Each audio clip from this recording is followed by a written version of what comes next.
No woman in Islamic history wielded power quite like Kösem Sultan.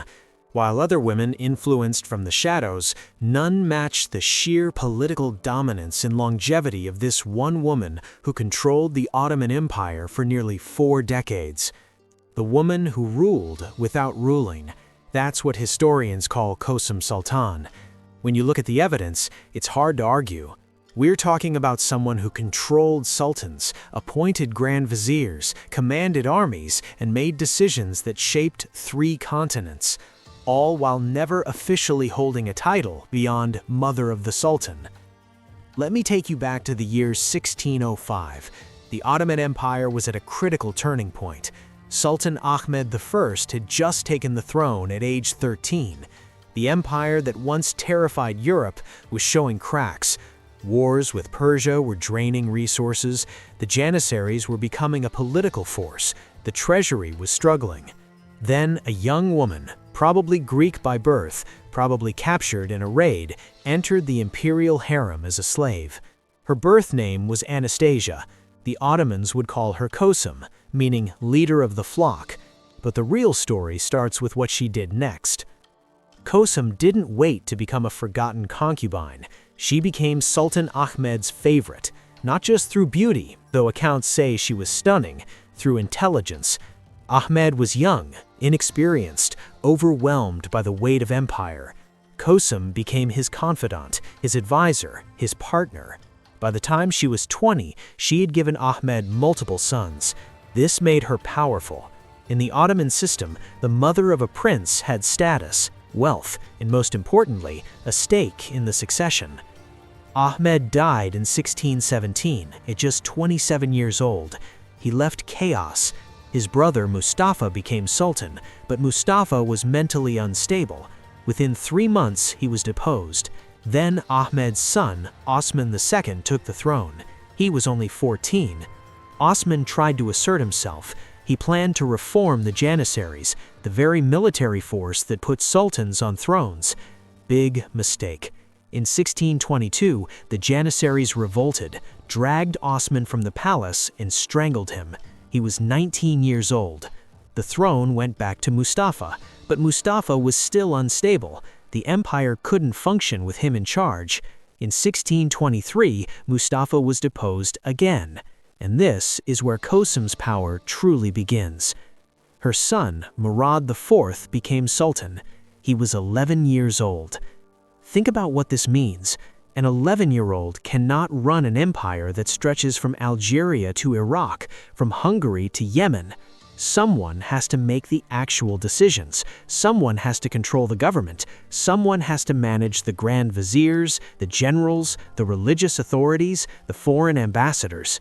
That someone was Kösem Sultan. The title the Ottomans gave her tells you everything. Valide Sultan, Queen Mother. But Kösem transformed what that title meant.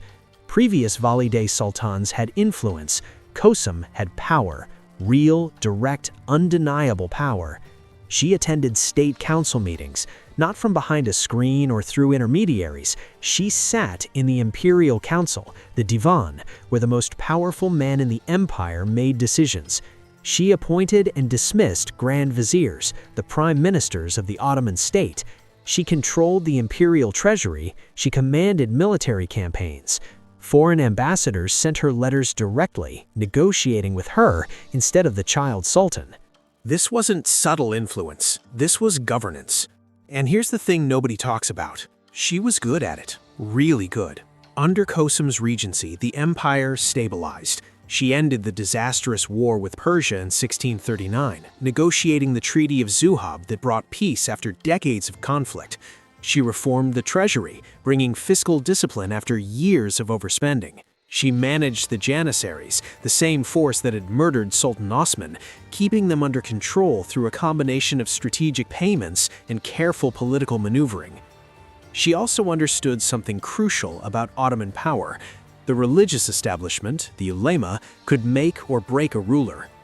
Kösem cultivated relationships with important religious scholars. She funded mosques, schools, and charitable foundations. She commissioned the construction of the Çinili Mosque in Constantinople, still standing today. This wasn't just piety, it was political strategy. Religious legitimacy protected her position. But Kösem's real genius was understanding that power in the Ottoman system was never permanent. It was always contested, always fragile, always dependent on networks, alliances, and knowing when to act decisively. When Murad IV came of age, things changed. Murad wasn't content to be a puppet. He was intelligent, ambitious, and increasingly brutal. Between 1632 and 1640, Murad executed an estimated 20,000 people, including his own brothers, officials who displeased him, and anyone he suspected of disloyalty. He banned coffee and tobacco, executing people for drinking coffee in public. He personally strangled musicians who played music he didn't like. Historians still debate Murad's mental state. Some say he was a strong ruler restoring order. Others say he was a paranoid tyrant. Either way, he sidelined his mother. Kösem lost her direct control over government, but she didn't lose her influence. She still controlled the harem. She still had networks throughout the palace. She waited. Murad died in 1640 at age 28, possibly from alcohol abuse, possibly from other causes. His death put Kösem's other son, Ibrahim, on the throne. Ibrahim was possibly the worst sultan in Ottoman history. Mentally unstable, potentially insane, completely unfit to rule. He spent fortunes on his harem while the empire faced military crises. He executed officials randomly. He drowned 280 women from his harem in the Bosphorus because someone told him one had been unfaithful and he couldn't figure out which one.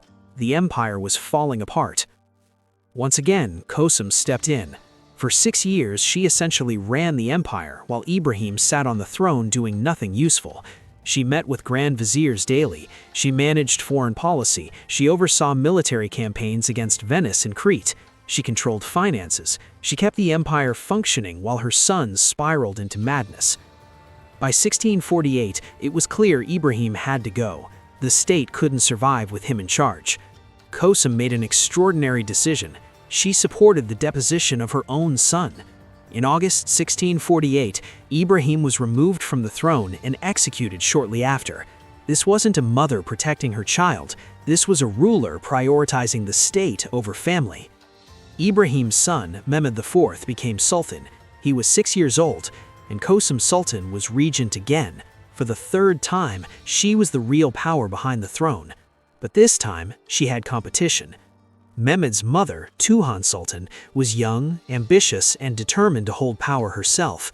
The Ottoman system only had one valide sultan at a time. Technically, Tuhan was valide sultan because she was the reigning sultan's mother, but Kösem had been running the empire for decades. She wasn't going to step aside for a woman barely out of her 20s. For 3 years, they fought for control. Kösem controlled the Imperial Council and the treasury. Tuhan controlled access to the young sultan. Each tried to appoint their own candidates as Grand Vizier. Each built networks of supporters. The palace split into factions. In 1651, the conflict reached a breaking point. Kösem was planning to depose Mehmed IV and replace him with another prince she could control completely. But Turhan found out. On the night of September 2, 1651, Turhan struck first. She sent palace guards and eunuchs to Kösem's chambers. According to accounts, they found the 62-year-old woman hiding in a closet. They strangled her with a curtain. Kösem Sultan, who had controlled the Ottoman Empire for nearly 40 years, who had made and unmade sultans, who had commanded armies and negotiated treaties, died at the hands of assassins sent by her rival. Her body was buried next to Sultan Ahmed I, the husband who had died 34 years earlier. The historical records about Kösem are complicated. Ottoman chroniclers wrote about her with a mix of awe and horror. European ambassadors described her as the true ruler of the empire, sometimes calling her the Sultana as if she held the throne herself. Later Turkish historians debated whether she was a heroic figure who held the empire together or a manipulative woman who corrupted the system. Here's what we know for certain. Kösem Sultan exercised direct political power in the Ottoman Empire from approximately 1623 to 1651. That's 28 years. During that time, she controlled 3 regencies for child sultans. She appointed and dismissed grand viziers. She negotiated treaties. She commanded military operations. She controlled imperial finances. She built architectural monuments. She shaped succession. No other woman in Ottoman history had this much power for this long. A few came close. Roxolana, also called Kösem Sultan, influenced her husband Suleiman the Magnificent and helped her son Selim II take the throne. But Roxolana never directly governed. Nurbanu Sultan and Safiya Sultan, who came after her, wielded significant influence, but they operated within much narrower limits than Kösem. Kösem was different. She didn't influence from behind a screen. She sat in the state council. She issued orders. She made policy. Foreign ambassadors wrote that negotiating with the Ottoman Empire meant negotiating with Kösem Sultan. The Sultanate of Women, that's what historians call this period from roughly 1550 to 1656. Multiple powerful women from the imperial harem wielded extraordinary influence over Ottoman politics. But even within the Sultanate of Women, Kösem stands alone. She ruled longer, more directly, and more effectively than any other.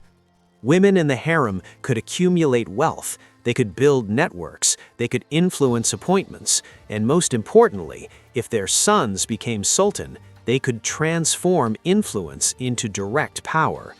The title Valide Sultan came with enormous resources, a large personal income, control over part of the imperial treasury, the ability to grant favors and positions, and formal participation in government. The question people always ask is, was she a force for good or bad? The answer is complicated. On one hand, Kösem helped stabilize the empire during chaotic periods. She ended a costly war with Persia.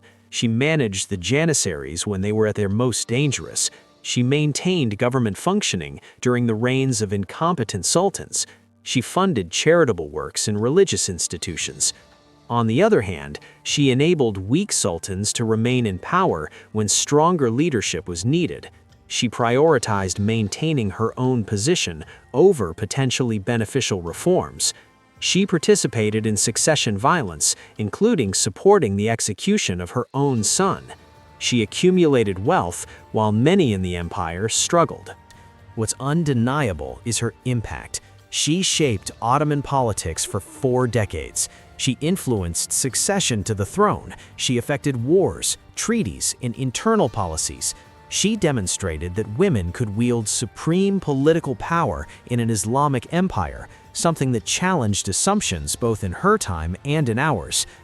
After her death, the Sultanate of Women gradually ended. The quietly part is what history did to her. Later generations minimized her power, focused on the men, and treated her as an interesting footnote rather than a central figure. But if you look at the actual historical record, at what she did rather than how later writers framed it, you see something extraordinary. A woman born as a slave, probably captured in her teens, with no family connections or inherited wealth, who became the most powerful person in one of the world's great empires. If you want to understand how the Ottoman system that allowed Kösem's rise actually worked, that video is already waiting for you. Click to watch now. Thanks for watching. Like, share, and subscribe to keep watching Media Point.